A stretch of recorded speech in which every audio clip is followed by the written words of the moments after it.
more difficult is going to be the Russia-Ukraine situation. President-elect Donald Trump says he'll try for a peace deal between Russia and Ukraine at the start of his next presidential term, and said both sides may have to compromise. Got to be a deal. No, got to be a deal. Too many people being killed. That is a war that's hard. Too many people. Got to make a deal.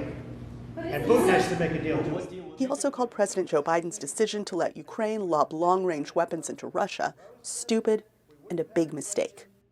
The next day, Kyiv took the fight to the heart of Moscow, with Ukrainian security forces claiming responsibility for the brazen assassination of a key Russian general by a bomb hidden in a scooter and detonated just kilometers from Red Square. Analyst William Pomerantz said a future Trump decision to roll back support would have significant military consequence for Ukraine and could pit Trump against U.S. allies. I see a potential clash between our NATO allies and President Trump as to what is the future of the war. And quite frankly, when Trump talks about negotiations, it really means that Ukraine has to negotiate and surrender, as it were, but he doesn't really put any conditions on Russia.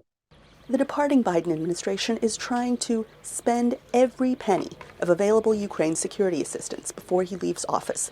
A National Security Council official explained why to VOA.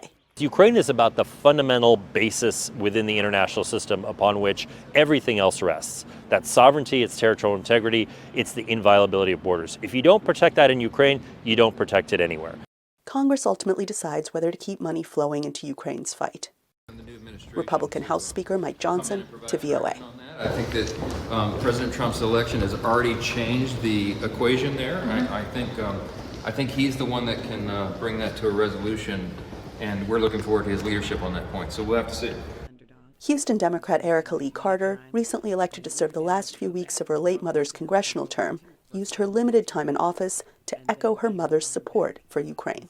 I'm not counting out Ukraine until everyone in Ukraine stops fighting, and I don't see that happening till they win the victory.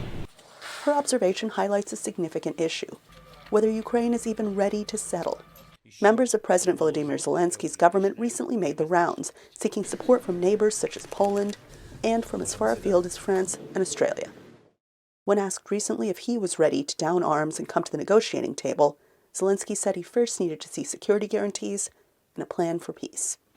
Anita Powell, VOA News, Washington.